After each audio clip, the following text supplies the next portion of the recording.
because we can all fall into the trap when we're working from home and the pantry's just over there. Hello and welcome to Meet the Coach. I'm your host, Carla, Egan, and today we're going to be talking about creating that balance in your life so you can feel more energized and more organized, which probably covers quite a big audience. Now, our guest today is Carolyn from Inspired to Nurture. Now, Carolyn is a trained psychologist. She has a teaching background and holds NLP coaching qualifications. In addition to that, Carolyn's really passionate about low-tox living. I want to find out a bit more about that. She's also a stay-at-home mum with young kids, not one, not two, not three, but 4 young kids. She runs her own health and wellbeing business, and not surprisingly, she focuses on helping busy mums just like herself create a better balance. Carolyn's based in Melbourne, Australia, and joins me today. Hi, Carolyn. Welcome. Hi, and thanks Carla. for joining us. Thank you so much. It's great to have you on board because I know you're so busy with your time. So thanks for squeezing us in today. Oh, you're welcome.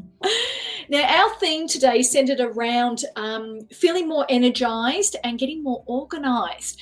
And I'm keen to jump into this topic with you. But before we do that, can you just share with us your journey from, having a passion of learning and teaching and your love of healthy living to running your own business while being a mum of 4 young kids?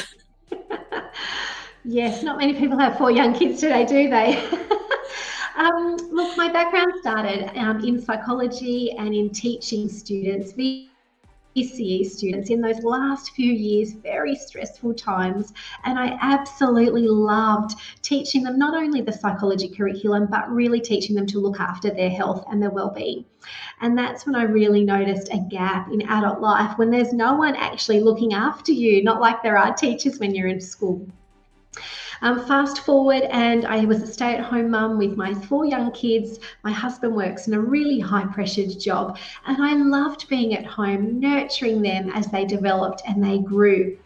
But I got a little bit bored being at home, just making school lunches and, managing the kids and that sort of thing. And I felt that during that time, whilst I loved being at home and with the kids, I was adding to my toolkit and I was ever expanding my knowledge about health and well-being and using low-tox products around the house and my love for people. So really connecting with people, and there developed the whole idea of using all my knowledge and all my background information to work with women, busy women, some women who are busy in corporate jobs, balancing kids as well, stay-at-home mums like I had been for quite some time, and also mums like myself who are entrepreneurs, who have a side business, but still have everything else going on in their life. And so that is what I love doing. I love working with those women, helping them to nourish themselves with daily routines and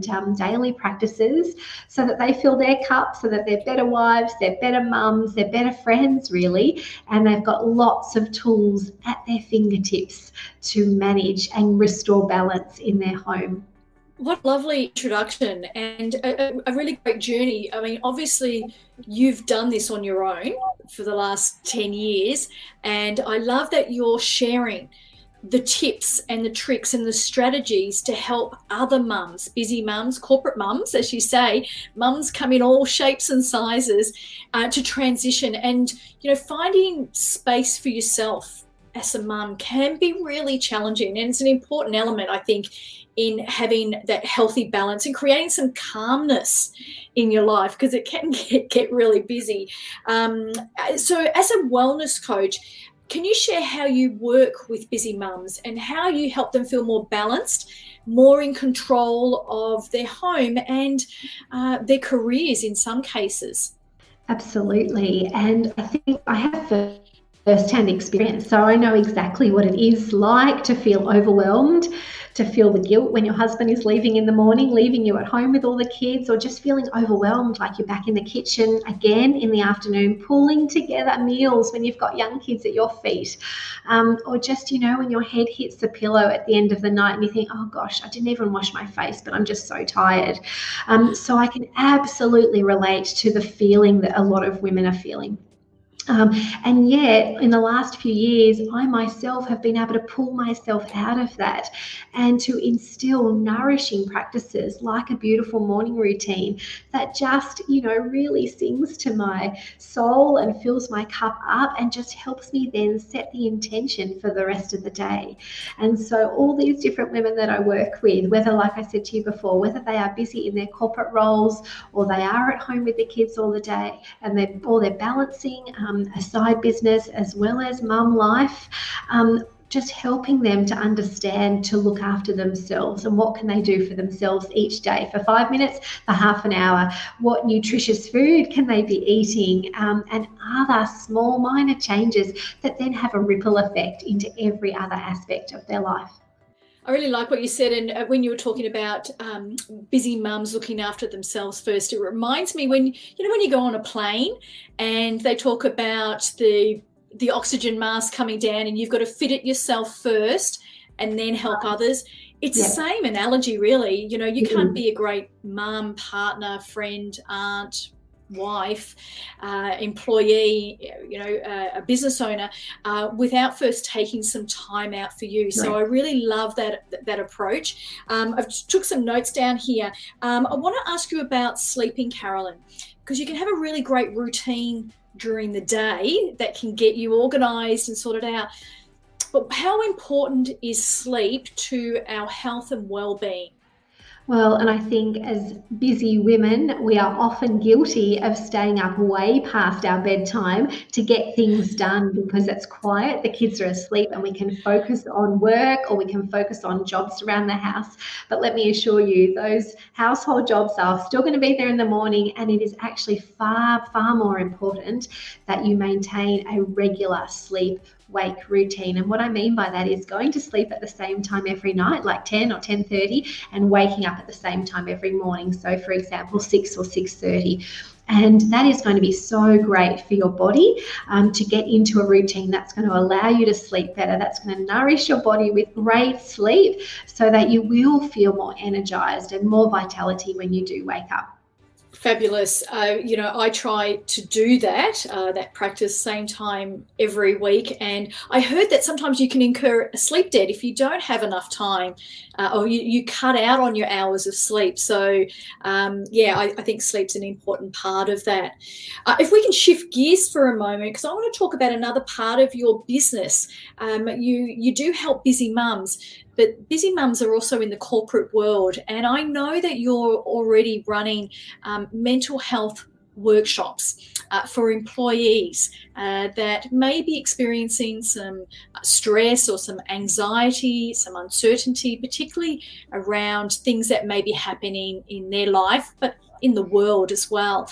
Can you just share a little bit about what you're doing in that space, Carolyn, and who you're helping, and how's the feedback being received in what you're delivering? Well, having lived in Melbourne, the lockdown capital, for the last 2 years, I really know firsthand the challenges, and not only trying to work, but also trying to homeschool 4 kids. I mean, it was crazy times, and some days were really out of control and other days, thankfully, were far smoother. My husband is still working from home, even though the kids are now back at school. So there's been a lot of challenges and changes to our patterns. And that provided an opportunity to reach out for me to employers that I knew and to offer some health and wellbeing workshops specifically for their staff on how they could support their staff and manage their mental health whilst they were working from home.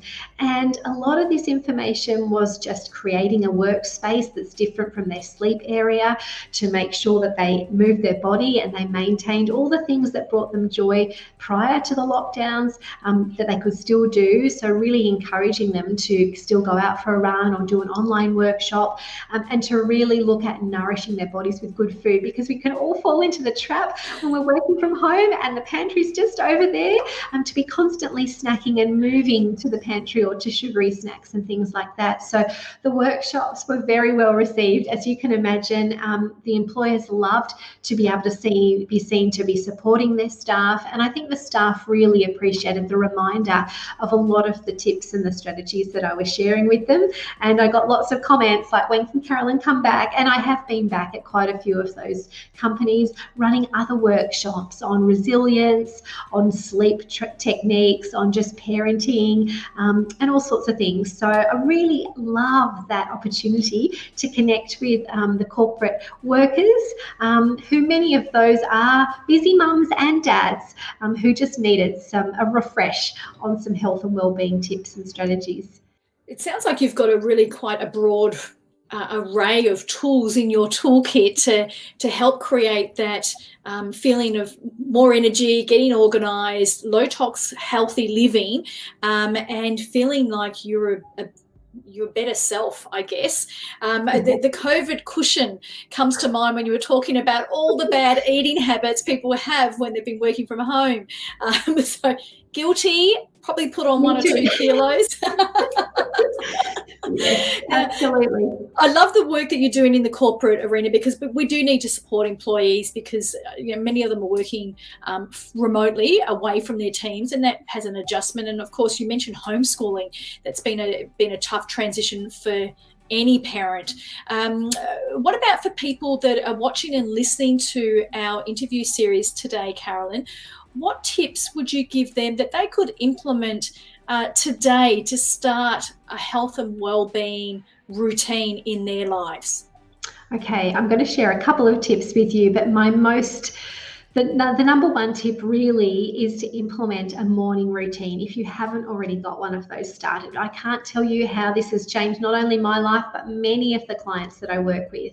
And this could just be 5 or 10 minutes, or if you've got half an hour, go with the time that you've got available. But I love to get up half an hour before the rest of my house, just to enjoy the stillness and the quietness of that time, and really doing different things for me. And so I love to personalize that with the clients that I work with. It could be some ideas, could be just some gentle stretching, a slow yoga breathwork class, could be that you get out for a walk, just to sit outside on the grass, or on your veranda with a hot cup of tea and just listening to the birds wake up and just being immersed in nature, or just even listening to a meditation, whether that's 5 minutes or longer. So setting yourself up, filling your own cup, and setting the intention for the day is my number one tip. Anybody can implement that. So definitely, if you haven't already got a morning routine, do that. Some people prefer to just get up and go in the morning, and they haven't got an evening routine, so you could switch it to the evening. And I do, a sleep tip really is to get off any screens half an hour to an hour before bedtime, because we know that blue light that's emitted from devices can interfere with our sleep patterns. And so maybe that half an hour when you turned your phone off and your computer off, maybe that's when you may listen to a guided meditation, or do some journaling and dump all those ideas that are in your brain, stop that brain chatter, so you can actually go to sleep. So think about a routine, morning or night. Another tip really, if you're not somebody that moves your body every day, I would really encourage you to at least aim for 3 times a week, and go with the time you've got available. If you've only got 5 or 10 minutes, go for a quick walk around the block, or just go out into your garden and walk around, smell the roses if you've got a beautiful garden like that. Get out if you've got a dog or a pet, take the dog out for a walk, and to really be present in nature. Try not to be scrolling scrolling your phone as you're walking. Really leave it at home or keep it in your pocket unless you're listening to a podcast, but really smile at the people that you walk beside and listen and be noticing the blossom that's out or the beautiful flowers and things that are in people's gardens. So move your body, and like we've said before, yes, there's so much bad food out there. Wherever possible, try really to eat nutritious food, and it might be that you have an affirmation that you tell yourself, or it's on a post-it note on your fridge that tells you and reminds you, everything that goes into my body is nourishing my body and myself, and to remind yourself to really load up on so much vegetables every day and a side of protein, whether that's some hard-boiled eggs, some steamed chicken or some salmon, anything like that, a can of tuna. So try to limit our exposure to sugar, especially sugary drinks. Just be cautious of your alcohol intake and coffee and caffeine. So try to only have, 1 or 2 a day, and not too many in quick succession. So they would be my tips. I hope that some of those you could take away and implement straight away. Oh, wonderful. Well, I wrote down some of your tips here. I'm pleased to say I'm doing a couple of them.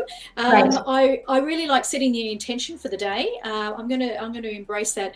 And I love the idea of this digital detox, switching off your computer, switching off your iPad, your mobile phone, at least for 30 minutes prior. I really love that idea. So, yeah, and they're really easy tips that anyone can start to introduce into their daily routine right now. Exactly. So thank you. Thanks for sharing those. Now, Carolyn, you're a member of the Coaching Directory.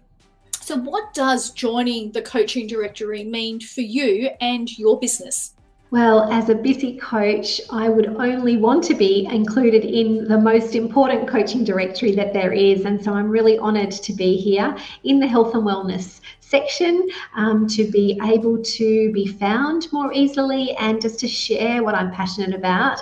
But I also love the community. I've loved meeting a lot of the other coaches that are included in the directory, finding out their area of expertise and also who their niche client is, because as I work with clients on health and well-being, often they ask me, do I know a relationships coach, or do I know somebody that can help with their finances? And so it's great being able to say, well, yes, actually, I know somebody, I know them personally. I've met them through the coaching directory. Let me introduce you. And so I'm just so thankful to be a part of this wonderful directory. Thank you so much, Carla. It's a pleasure to have you on board and on our directory, Carolyn. And look, this brings us to the end of our interview today. So thank you so much for joining us on Meet the Coach and for educating us around, the tips for creating a healthy living, getting more energy and getting more organised. Thank you so much. You're welcome. Thank you for having me.